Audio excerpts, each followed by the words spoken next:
that way it would be easy for us, Richard. We'll share out to Facebook, our favorite little platform here, and start welcoming everyone.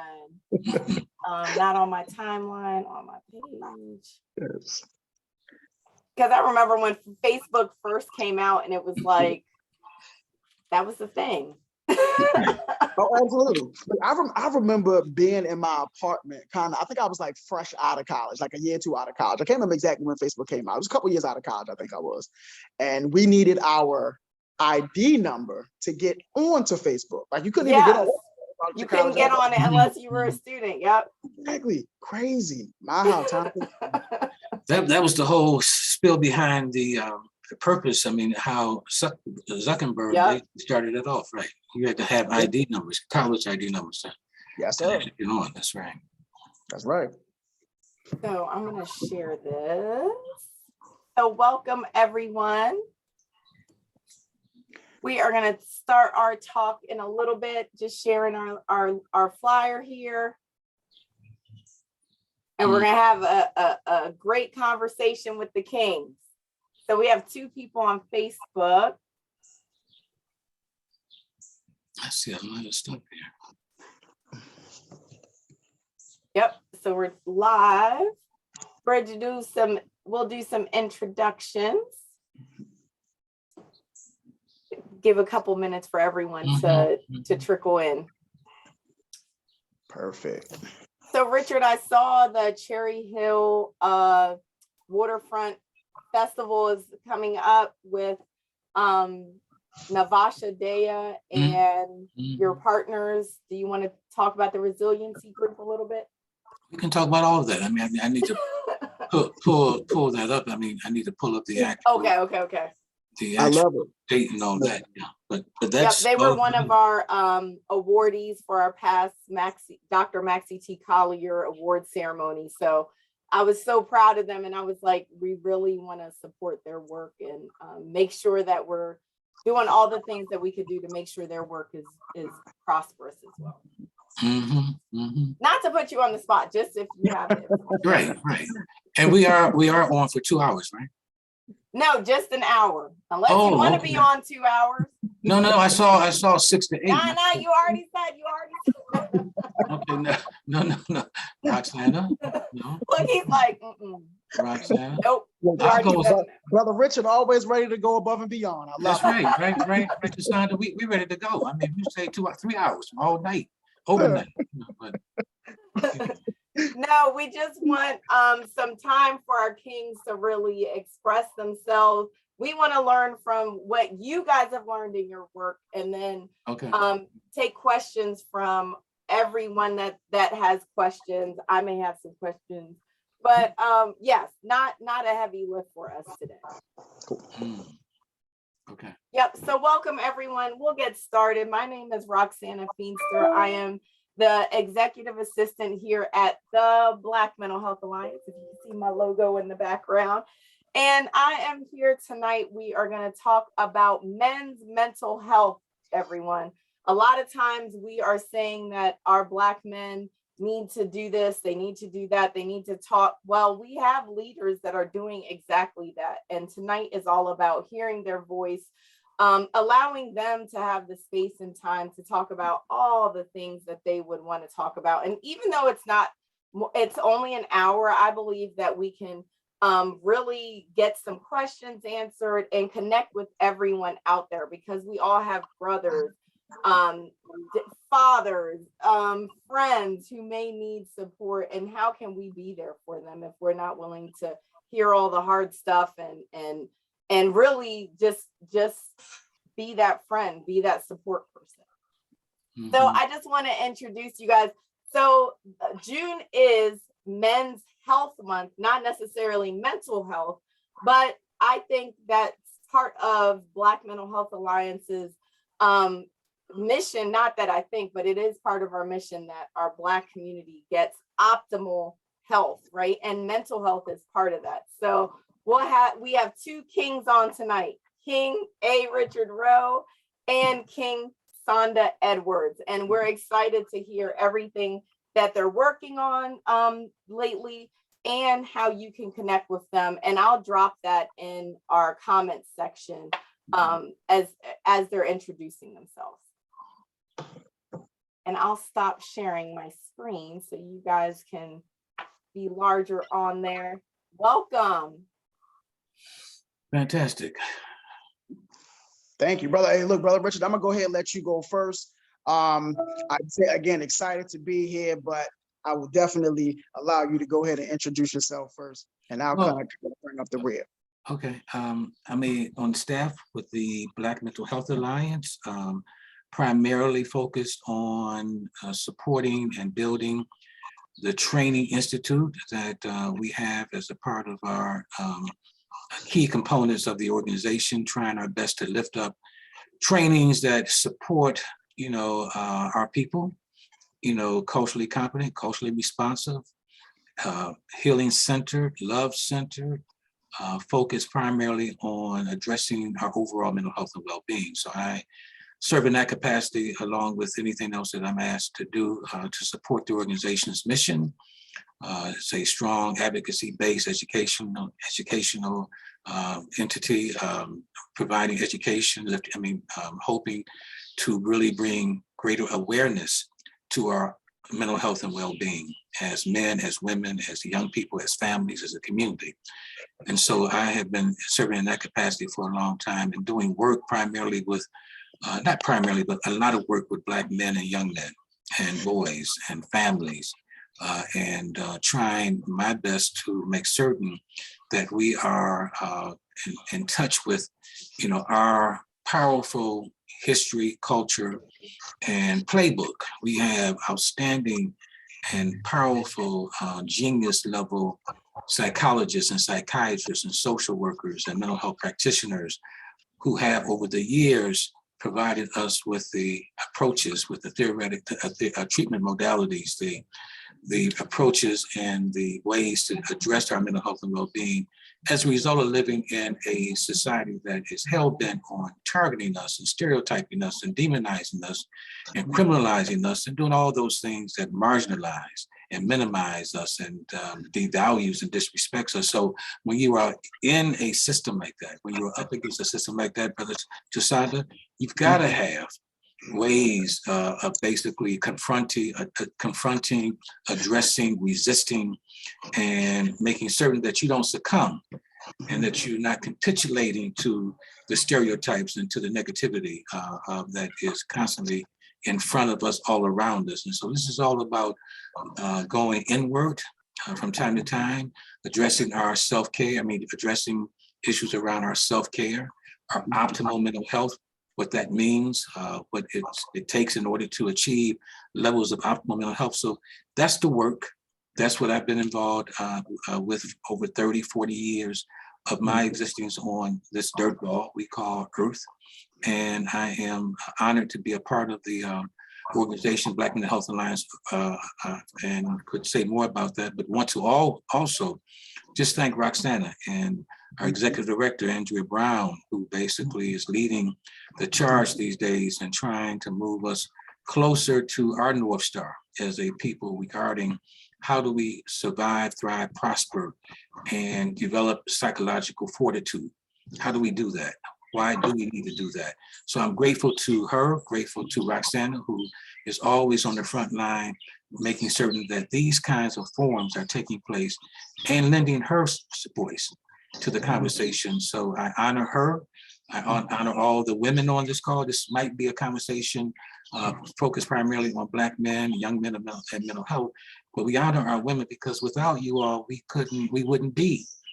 You all keep the skies from falling on us. You all are constantly pushing us to really address our overall health and so forth. So we honor and respect, and I won't get into some of the topical issues that we are confronted with right now because that's not what this forum tonight is all about. So I've said a lot.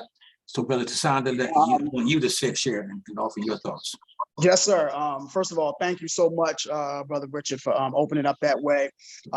Already, you've given me a food for thought and kind of just viewing again the work that you've been doing for so many years has been a true catalyst for change, and it's been a catalyst for others to kind of lift their voices. And the work that you do, and also again the work that the Black Mental Health Alliance does, and just what it stands for, like you said, that mission of ensuring that we are giving people the tools that they need to be at their absolute best. One of the things that I love about the Black Mental Health Alliance, again, is, and you said it, it's not just collaborative, but it's about making sure that everyone is taken care of, right? Making sure that the families are making sure that individuals are taken care of, making sure that families are taken care of, and then those families are a part of communities that can be taken care of. And when you're looking forward to taking care of, again, your mental health, it is such a big step in the right direction. So again, excited to be here. My name again is Brother Tsanonda Edwards. I am the co-founder and director of community engagement for Above It All. I know many people are familiar with PRP work. That's primarily what my organization does. But we have been thrust into being kind of like, we all have to kind of take on a little bit more than what we're expected to take on. So I'm proud that my organization is not just a PRP organization, but we are looking to make sure that we're doing extra things that will lend to, again, individuals being at their best, families are at their best, and then communities can be at their best as well, which is why me having the opportunity to work with you, Brother Richard, and work with the Black Mental Health Alliance is such a grateful one for me. So again, that's the work that I do as far as being, again, community educator for Above It All. But I am a mental health advocate. My schooling, again, was with regard to psychology, in some ways, in human services specifically. But my work is as an advocate of this work. As you mentioned, Brother Richard, there are so many therapists, social workers, clinicians, counselors who are doing amazing work. And my goal has always been to kind of sort of be a liaison between those people with their expertise, and then lending my expertise to kind of serve as a liaison, so that people will understand that this mental health thing, it is real. It is something that has to be acknowledged. And if we put the effort into it, we put the effort into ourselves, we put the effort into one another, we can continue the healing process that we've been working on for so long. So I'm excited to be here this evening and dialogue with you about some of the needs of our Black men. As I said, the PRP, my organization currently works with children.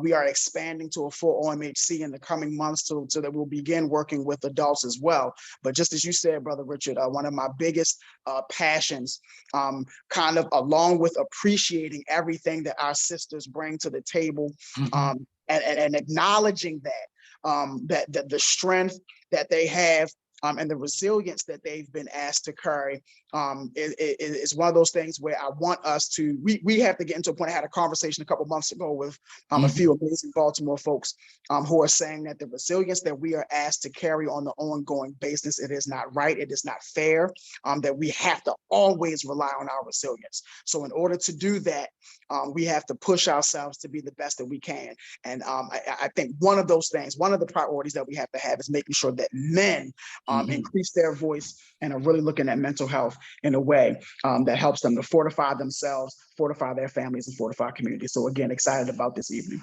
So Brother Edwards, talk to us. I mean, we're going to go back and forth, man. And those of you who have questions, please insert them or share those with us.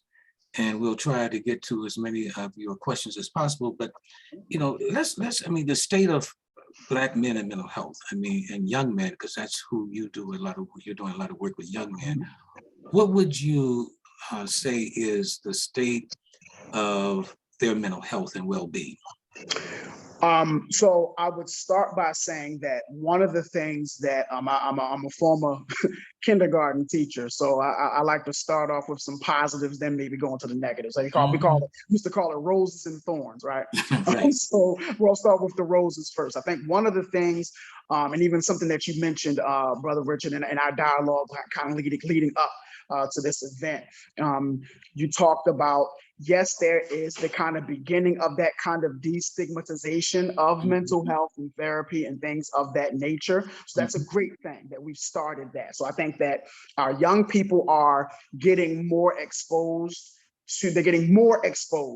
to resources that can assist them with the things that they're dealing with regard to mental health. So I think that that's a great thing. That's a very, very big deal. I also believe that our young people are starting to voice their opinions a little bit more often, or I'll say, maybe they aren't voicing their opinions, but they are coming to terms with their own understandings of where they are mentally. I have two children, right? One 13, one 11, two boys. And they are okay saying things like, I'm feeling anxious. They'll kind of say things like that. Now, a lot of our young men, I believe, and our, and young women as well, I think they're starting to voice themselves. They're starting to kind of gain a voice around what's going on with them, but that doesn't mean that they're also tapping into the resources that they need. And I think that's where kind of the thorns come in. Making sure, again, we talk about access to resources, but I think we have so many resources that we can send a phone number. Yes, we can kind of put websites out there and things of that nature, but we need our organizations to really work on opening themselves up to dialoguing and connecting with young people as much as they possibly can, right? Again, one of the things that my organization has pushed to do is really start giving workshops in schools, talking about whether it's communication, decision-making, things of that nature, and how it lends to your mental health. So I believe that that is one of the ways that all the amazing resources that we have out here doing great work. But I think one of the things that we can kind of push, as you said, one of the things that we really need to work on is making sure that we're finding ways to connect with young people, not just putting the information on social media, but being in the places where they are so that we can find ways to connect with them in purposeful ways. Right, because our lives depend on just what you shared, man. If we don't really, again, one of the, when we decided to address this topic, one of the things I wanted to really make clear was that our mental health and well-being is our responsibility. While it may also be the responsibility of others, we've got to step up to the plate and decide that we are deserving of having optimal mental health, and that we are deserving of being able to navigate and to move throughout this world, this society, with our emotional and psychological health, being addressed and being honored and also being supported. So, because when you look at the statute, because I love how you said roses and thorns, because there's good news and there's bad news, no matter how we look at this. The good news is that there are more resources, more of us are talking about it, more of us are seeking out therapists, more of us are basically engaged in healing circles. I'm in healing circles. I'm quite sure you are too, with just men. I am also in other kinds of support groups where I'm seeing more and more men basically participate. That's the good news. There are a lot of resources. There are a lot of resources that now provide support and services and resources to Black men in particular. And we might share some of those near the end of this presentation. And all of that's good, because again, for a long time, we still suffer from this problem of talking about and living with our mental health, our pain, our trauma, injuries to our bodies and all of that. But we are still less likely, Brother Tsanonda, basically using mental health treatment or going and seeing a therapist. There's still the stigma, because that's how we've been oriented. Yes. I have been basically, amazed with how many men that I have talked to over the last couple of years who are really, really, some of them are on, I call it the metaphorical bridge, ready to jump off, not literally, but basically are suffering from depression, suffering from high levels of psychological stress, suffering from just not feeling good, suffering from a lot of anger issues. And so we've got to basically acknowledge that that's where a lot of our men are, and we've got to basically make some decisions The men who are there have got to decide that they have got to really look in the mirror and say, look, I want to really address these issues that I am going through. What does that require of me? Yes. What do I have to do in order? Now, again, it's going to be difficult. James Baldwin once said that to be a Black man in America means that you are never able to do what? Rest. That's You're right. never able to really feel safe or feel like you can do what? That you can breathe. And so we've seen examples over and over again of how that statement, how that quote rings true and rings loud and true. And so, this is a discussion that we hope some of you all will chime in and lift up some of the concerns and issues that you have. I was on a panel, and I'm going to be quiet because, both of us could talk this for an hour without, really realizing that we've talked the whole hour. But I was on a panel, brother, it was just a few weeks ago, man. The topic of the panel was Black male youth suicide. And I started off by simply saying that I am an angry Black man because here I am now still in 2022 talking about an issue that pains me to know that we have young men in their teens, in preteens, and also in their 20s, 30s, 40s, 50s, 60s, who are engaged in suicide ideation, contemplating, Brother Edwards, of taking their lives when there's so much to live for, so much to hope for. But because we haven't provided them with the structures, with the practices, we haven't addressed the systems that continue to cause, harm and injury to the psychological and physical fortitude of our men and young men.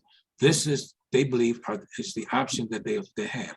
I'm going to end this. I must be a burden. So jump right in. Brother Richard, everything that you're saying absolutely resonates with me. I think one of the biggest things that I think that we've gotten away from, and I love that you talk about like the healing circles that we are a part of, having men, amazing men around us who we can talk to, we can dialogue with. We can cry with sometimes and just kind of let things and let things out, right? But I think that with especially our young people, I think that some of our young people, and I would love to hear your views on it.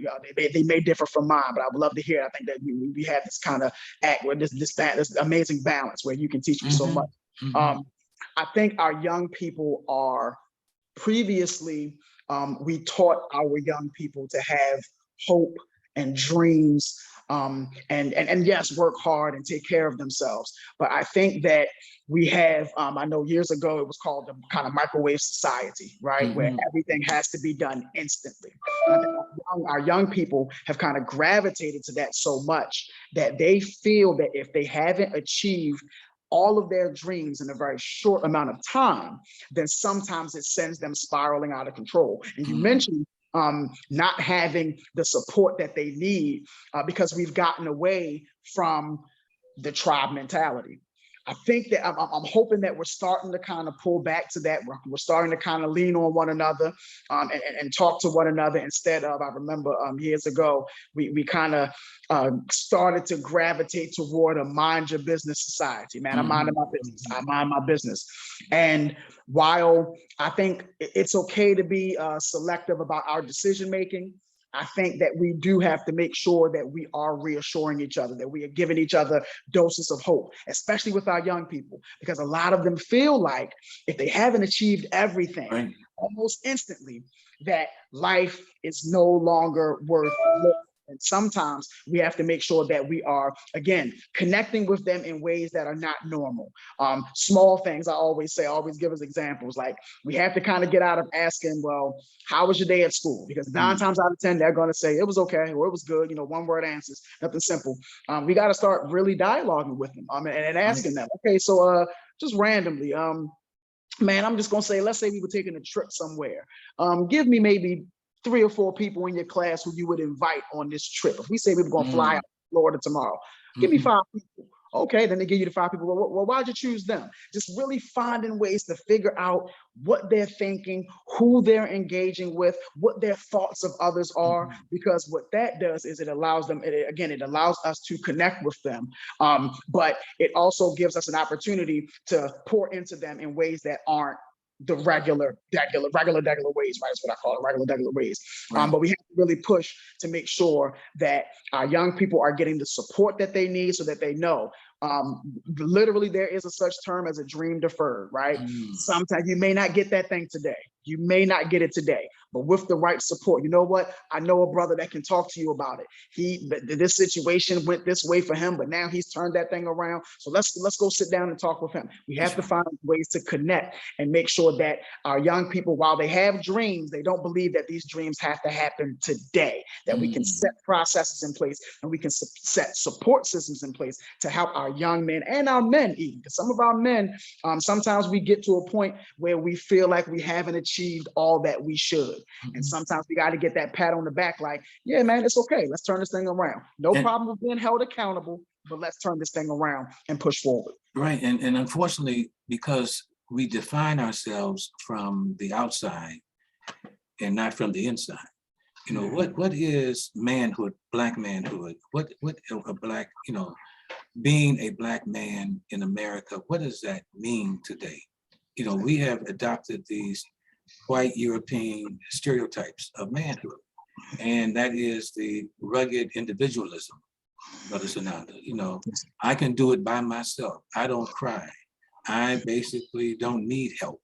You know, we have basically raised a generation of young men, several generations of men, young men who become adult males who believe in that toxic masculine definition. I don't need help, don't cry, suppress your pain, don't show emotions. And so when you are programmed at the very beginning, you know, boys don't cry, men don't cry, men don't cry. And so when you are programmed like that over time, you internalize that kind of a mindset and you don't seek help. You don't want to connect with others. But I love what you're saying about we must, the men, connect with our young men, and we must connect with each other. And if we're going to really be honest, we've got to, you know, basically look in the mirror, all the adult males on this call, all the young men on this call, we have to look in the mirror from time to time and check ourselves and ask ourselves, I mean, who are we trying to prove ourselves to? Who are we trying to really connect with? I mean, because the crowd you hang out with is the crowd that you will end up with, or the problems that you will end up with. So you got to check your friends. You got to check out, you know, what you are doing on a daily basis. You got to figure out what your daily regimen is in order to basically, you know, reach levels of mental health and well-being. And so all of that is a process. I talked about the programming, the orientation, you know, that basically young men are basically confronted with on a consistent basis. And again, if that's not addressed as you do with your work, and as I do when I'm talking to young men all the time, deal with your internal selfhood. What does that mean to be a man? You know, don't get caught up in the external trappings. You know, what you're driving, what you are wearing. Those kinds of things can really handicap you and cause you to really, you know, self-destruct in some instances. You know, so absolutely. And you said something again that really resonates. You talked about routines. You mentioned routines, and it lends to my thinking with regard to just being intentional about what it is that we do, being intentional about our words, being intentional about who we make the decision to spend time with, and even when we are alone, making sure that we are doing the things that are necessary to keep us at our best. I think that we have to get to a point where when we are in this isolation phase, and I remember you spoke about coming out of this isolation, not being and overcoming that silence with regard to the pain that we have. When we are in those kind of isolated places, we have to kind of make mental notes of why we're there, what's going on, what are we feeling like, so that, because again, you talked about internalizing some things. So we have to get to a point where we understand what it is that we're going through. What is it that brought me here? What was that trigger? What was going on? What am I thinking? What am I feeling? Understand those things. And then be intentional about, again, our personal healing process. And sometimes that starts with a good, strong routine, positive routines, right? Whether that means waking up with that sense of gratitude every day. When you put your feet on the ground, just being grateful for that portion of your life, right? Being good about that. And when you start your day, try to work on being mindful. Try to work on being in a place where you can enjoy whatever it is that you are doing at that time, right? So that, again, you're not so overwhelmed with this outside stuff, with this, Right. with these outside, even these outside imaginings, these ways of thinking again, that have been, like you said, kind of influenced by the European thoughts of what they do and us trying to mimic what it is that Right. they do.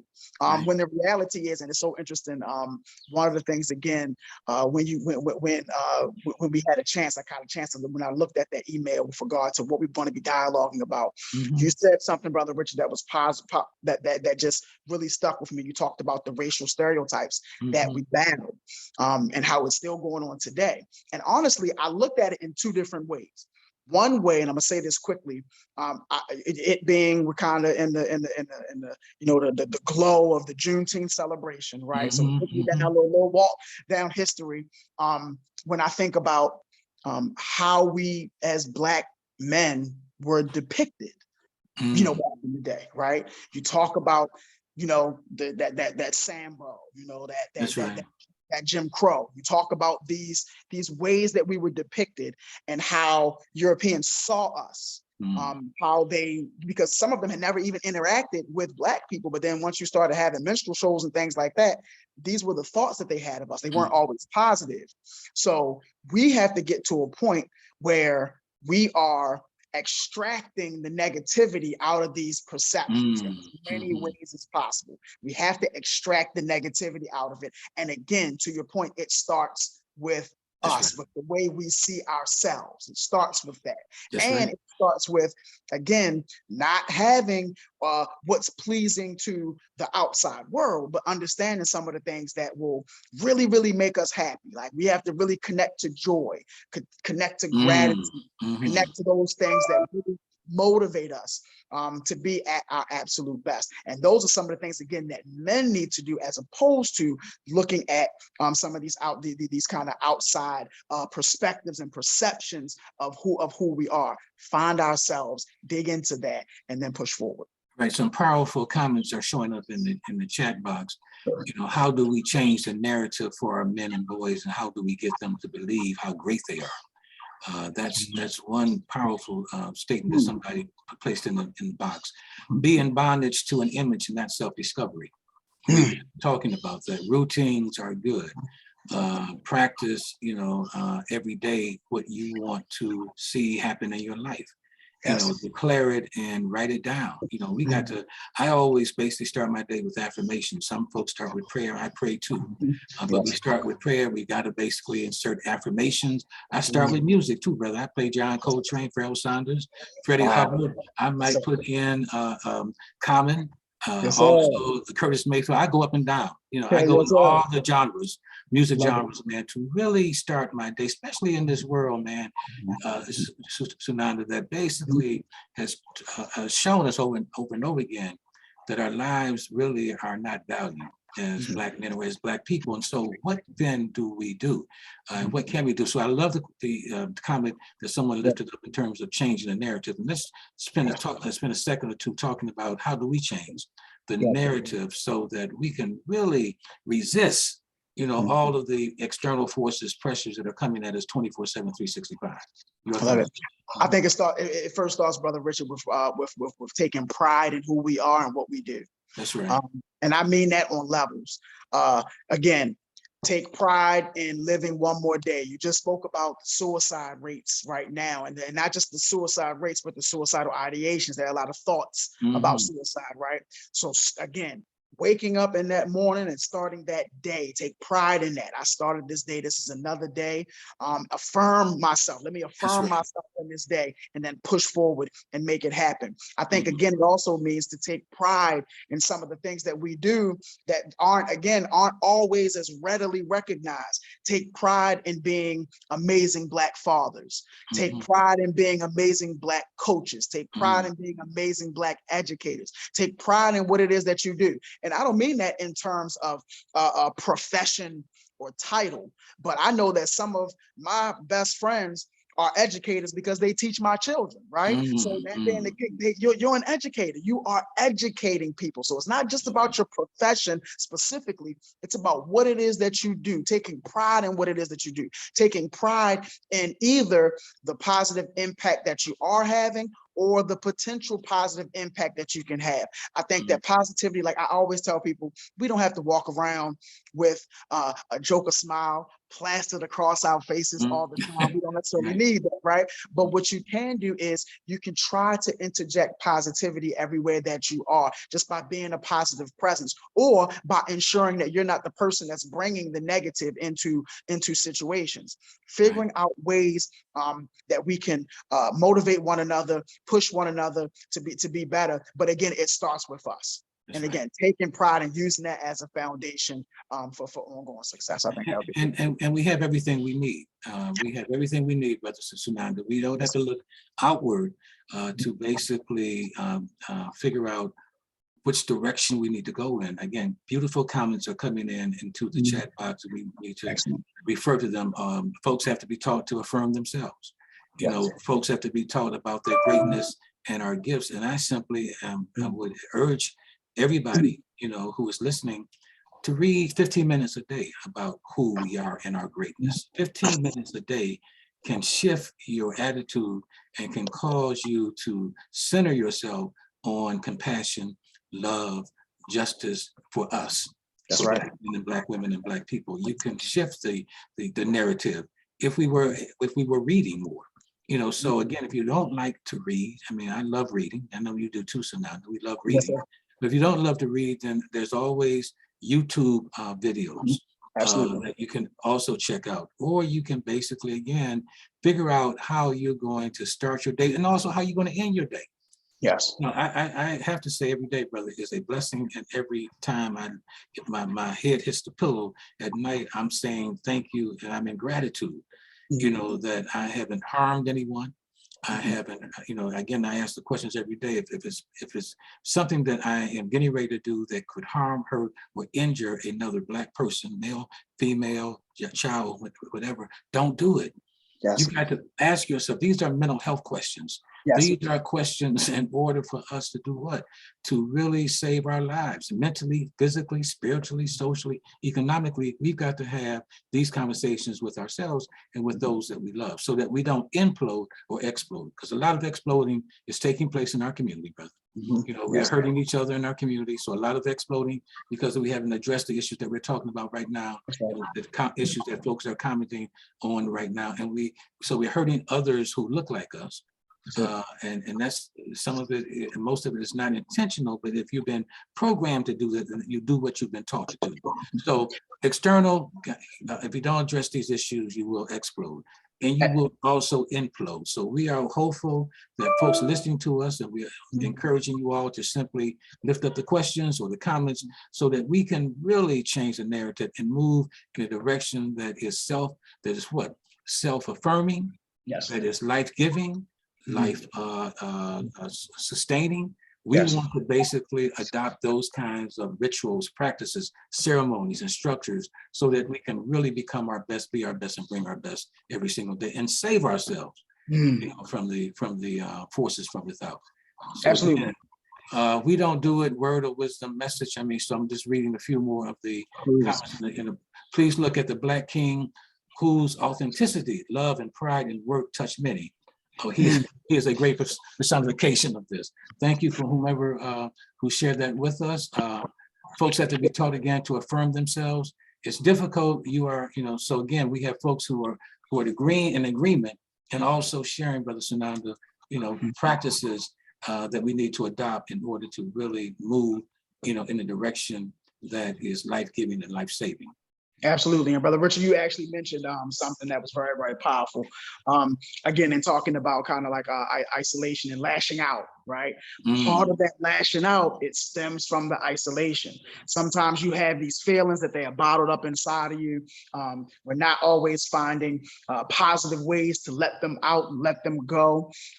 So it can, and we're keeping our thoughts and our feelings inside of us. And we have to get to that point where we let it, it's going to have to come out. It's going to have to come out in some way. It's just the way that it is. So we have to figure out those positive ways that we can kind of, we can let those things out so that we're not lashing out, which then will create environments, potentially toxic environments that we don't necessarily want to be a part of. We don't want to be a part of building those types of environments. If anything, we want to try our best to build environments that are cultivated in love and prosperity. And again, when we talk about prosperity, I know sometimes we say that word and the first thing people think about money. You mean for financial prosperity? That's fine. That's all well and good. But prosperity, again, comes in the form of joy. It comes in the joy in the form of, again, building and cultivating environments that are peaceful, where you are being heard, you are giving voice. Literally years ago, when I first started working with my therapist, and say that again. Say that one more time, brother. When you started working with your what? Brother Richard, when I started working, come on, man. Yes, my sir. therapist, right? When I started working with my therapist, let me tell you, and I want to give a great shout out to Sister Akayemi McCoy. She is an amazing therapist. I love her dearly for the impact that she has had on my life. She talked to me about the power of voice. And it's not just voice in terms of building a platform to be heard by all. It's not just that. It's the small things. Being able to talk about when you're tired, being able to talk about when you're not feeling like yourself, being able to talk about when you're not at your absolute best. That's right. Those are the things that you also have to give voice to, because a lot of times, again, we hold that stuff in so much that we end up turning to the negative coping mechanisms, and we don't always understand the ripple effect of the negative coping mechanisms. We think that the negative coping mechanisms, it's only impacting me if I simply turn to, I'm just going to say alcohol or things of that nature, right? It's only impacting me, I'll be okay in the morning. But you don't realize sometimes, again, the ripple effect that's occurring. How is it affecting your children? How is it affecting your family? How is it, again, affecting the community? So the reality of the matter is we have to make sure that we are giving voice to ourselves. And then obviously, yes, if you've built a platform where you can encourage others, do that. But your platform, whether it's considered large or small, doesn't matter. Make sure that you are giving voice to the things that matter to you, and make sure that you make sure that the things that matter to you are positive things, right? Make sure that those things are positive things. Because again, no one's going to be against the positive. Right. There's not going to be many folks. There'll be some, but there's not going to be many folks that's going to go against you giving voice to the positive things that we're dealing with. Right. You were fading in and out. I don't know if that's on my end or your end, but I'm hoping that we can clear that up. But here's someone who loves me and I love them back. How have you been involved in activism for 40 years when you were only in your 50s? Okay, that must be somebody in my family. Must be my wife, someone who loves me and someone who cares about me deeply. So I appreciate that. But again, everything that you said, brother, is critical. And I love the fact that you said you were, and we're being transparent, you all. I mean, you see a therapist, I've seen a therapist, and I will always leave that as an option, a first or second option, because we are Black men, Black women living in a white supremacist, racist society that basically has proven over and over again that our lives don't matter. Our physical and psychological health doesn't matter. And we could go into that, but we won't, because we don't have the time. We were trying to keep this as positive as we possibly can. I would simply steer you to Dr. Joy DeGroove's book, Post-Traumatic Slavery Syndrome. If you really want to know how the society has basically dealt with us as a people 400 plus years, I will steer you to Michelle Alexander's book, The New Jim Crow. There's so many books. I can steer you to Dr. Francis Chris Wilson.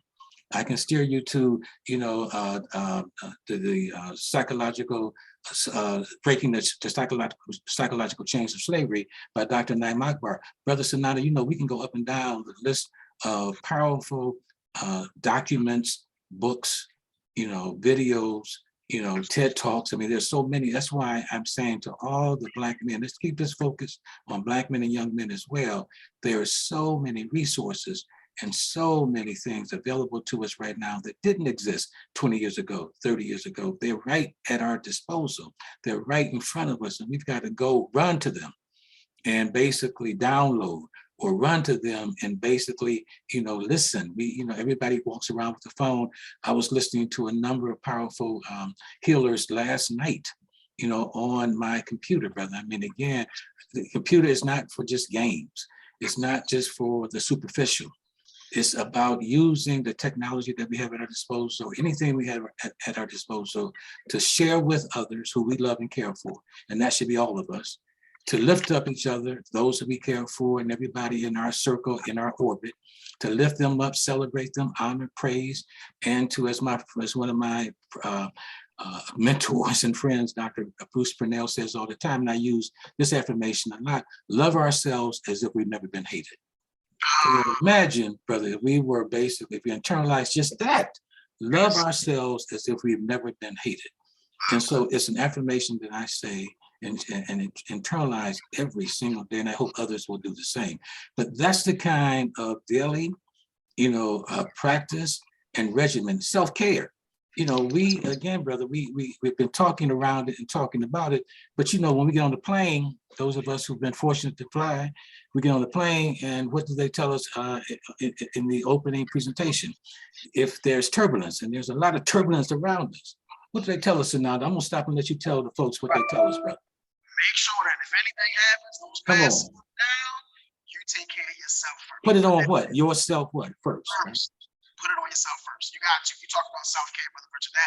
It's huge. It's important. It's so big. And like you said, we've been talking about it because self-care is in feeding your spirit with those positive things, making sure that you taking a look at those videos, making sure that you were reading that information, the books that are out there. And I think, Brother Richard, you did a great job of saying, if you're not into reading a whole lot, sometimes you can just grab a magazine. Sometimes magazines have some great information, psychology today's, and different types of magazines, even that give you tidbits of information really quickly. But I really believe that self-care piece is so very vital. One of the things that I always kind of put out there is we have to take a minute to understand who we are. I call it the nouns of you. Understand the people, places, and things that affirm you, that make you feel like you're at your greatest. Take a minute to really take note of those things, because the things that may have fed your spirit 10 years ago, they may not feed your spirit now. So what you have to do is you gotta take note of those things. You gotta take some time to really figure out where you are. I remember, Brother Richard, I was a little bit of a sports junkie years ago. I was a little bit, everything football, basketball related. I was all the way in on it. And then as time went on, and good brother Colin Kaepernick occurred, it changed my views. I spent so much less time. I mean, I'm talking about, I could tell you players, the colleges that they went to, the stats, everything. But as time went on, it got to a point where it's like, nah, I have to start tapping into myself. I have to start tapping into my family. That's right. To this community, right? And again, there's nothing against brothers who make the decision. Some of yourself while watching a football game, nothing wrong with that. I'm not saying there's anything wrong with that. At the same time, sometimes again, we shift, and our likes and our dislikes shift. So we have to tap into those things that we like, so that we have to understand those things that again feed our spirit, those things that make us feel. And sometimes that also includes part of self-care is being careful with the people who we are spending time with. That's right. Big deal. Very important. I always tell people is I can't be the person that tells you you need to cut a person A, B, or C off. I can't be the person that tells you to do that, right? But I will say this: there will be times, and you have to trust yourself to know those times when, again, this is something that my therapist told me, that you have to learn to turn the channel. And what that means is, it may mean changing the subject, because they might be feeding certain things into you that you're not with, changing the subject, or changing literal physical positioning, right? You may have to leave because you can't always cut everybody off. You might have, honestly, you might have a mother who you have difficulty with, right? You may have different people you have difficulty with. So we have to figure out ways to turn the channel on those things, and make sure that we are, again, finding ways to connect to people who are really feeding our spirit in positive ways. Beautiful, beautiful. Home of the people. I mean, we're running out of time, but we've said a lot, and folks are still placing their comments and thoughts in the chat box, which we truly appreciate. But we really want to leave folks on a very high note, and we want to offer some suggestions and recommendations that we can do as men and young men individually, but also what we can do collectively, and what our community should be doing. And I would also urge folks who want more information about the work that we're doing and some of the referrals and some of the resources and services at our disposal that we would love to share with you. Contact the Black Mental Health Alliance, contact Brother Tsanonda Edwards. We've inserted our information into the chat box, and so please avail yourselves of really, contacting us and connecting with us. I can post and have posted on our website resources and services that are available to us, and there's so many. You all, that's the real good news again. I mean, from SAMHSA, that's the federal organization that deals with behavioral health and substance abuse, to Black Therapy Central, Yes. to even what is it, Faraji? No, not Faraji, my man, the radio host, the sister who, Boris L. Henson Foundation, trying to think of the sister's first name, who led the BET Awards the other night, but she lost her father to a mental health challenge and developed a Taraji P. Henson, yes. Right, Yes. developed a Yes. powerful foundation in the name of her father. And there are therapists on her site that you can also contact. There's a lot of services that are available on her site. It would urge folks to basically visit some of the sites that we have, a listing of those that you can basically, we would love to share with you. But early intervention is critical. We've talked about that. We're going to deal with this issue. We got to start early. We got to change the information we're sharing with our young boys. You can cry, you can share your emotions, you can open up, you can be loved like you should be loved, like you've never been hated, you can be hugged. All those things develop compassion, develop love, develop a sense of well-being, but it has to start early. And then there has to be, we have to support more mental health interventions and services for men of color, or for men and Black men in particular, but men of color. We've got to basically stay tuned and stay up with what those interventions should be and are. And we have, again, this information is available to you through us. And if folks out there want more information about some of the things that we're talking about, please contact us. There should be a media education campaign, brother.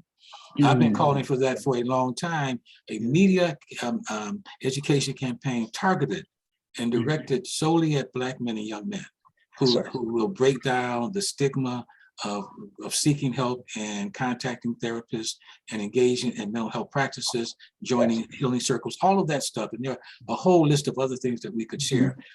Churches, if you don't have a mental health male ministry in your church, please contact us, because again, there should be one. A male mental health ministry in your church, because the Creator said that, yes, you can pray, but you can also do what? Seek help. That's it. Faith without works is dead. One more time, bro. Faith without works is dead. That's right. Yes, sir. So again, those are just some brief things that we can all do. Anything else you want to lift up, brother, in the few minutes that we have left? Because brother, go ahead. No, I was going to say, Brother Rich, you did a great job of just expounding on the different resources that people can definitely tap into. And again, just make sure that we are tapping into one another, be intentional about it. Make sure that we are exhibiting balance. It's okay to work hard, but make sure that we are making sure that we are really taking care of ourselves. And sometimes just take a pause. Take a pause. Be mindful. Do some thinking, do some reflecting. Again, see those things that make you feel a certain way. You feel kind of weird in the pit of your stomach. Trust your gut. Something's going on. But then you got to take that extra step and examine it, see where it came from, and be okay seeking the help. We get better when we help one another. That makes us better. But as Brother Richard said early on, it starts with us. Start with you, and then let's make sure we give to our families and the community. That's how we do it.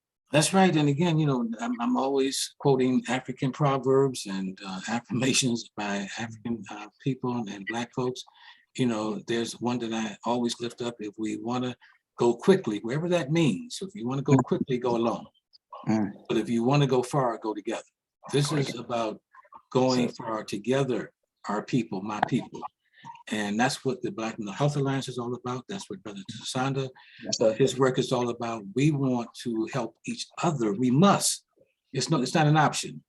We're not going to get to the promised land. We're not going to reach our North Star if we don't really understand and appreciate and internalize a mindset, or develop a mindset that says, if my health is not in a good place, if I'm not healthy, if my friends or if other folks in my community are not healthy, then I'm not healthy. It's that concept of African philosophy of what? Ubuntu.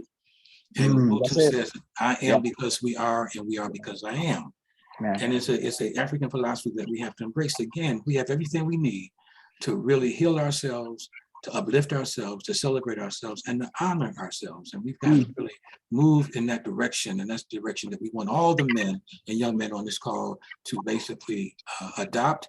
And we want our women on this call and anyone else on this call to really come to appreciate, the important, work that is needed in order to lift up this special demographic, Black men and young men that unfortunately so many have either turned stereotype, demonized, or criminalized, and we are done with that because, again, our mental health, and I'll come back to that mantra, our mental health is our responsibility as Black men and young men. Brother Tsanonda, I'm going to let you say a few more things, and then we're about to end this call. Man, look, again, I appreciate being here this evening. I think that you kind of ended us out with powerful words. Again, I'll say that we have to get back to, excuse me, that tribe mentality. We have to take care of ourselves first, as you said, put that mask on first, and then we have to start diving into assisting the tribe. It is far beyond time that we have so many enemies, and some of those enemies are steeped in the law and traditions of this country. So that being the case, that means we have to galvanize ourselves and pull ourselves together, again, as individuals, and then as a community, as a family. Honestly, what that means again is, and again, a lot of times people talk about compromise, and I say that in relationships, compromise is good, but sacrifice is even stronger. So we have to get to a point where we're willing to sacrifice certain things to be our best selves, and then to push others to be their best selves. So let's push to do that. That's right. Now, we've talked fast, you all. We're sorry. We apologize, but we only had an hour. We want to thank again the Black Mental Health Alliance for hosting this powerful conversation. I hope that some of what we've shared has been beneficial. Again, we will be back. This is not just a one-off and that's it. We're doing this work. It's not just conversation, but we're also engaged in serious work that's enduring and life-giving and life-affirming. Love like you've never been hated. Dream like you've never had a nightmare. Reflect light like the sun is your mirror, and smile so hard that you break the mold for frowning.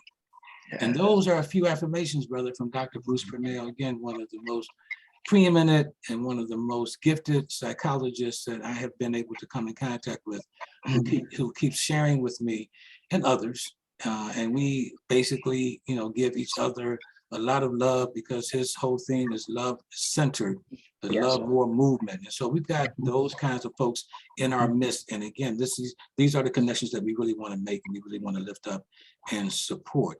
So you all, Brother Tsanonda, it has been an honor and a pleasure to be in your space, brother, and to be with you. Likewise.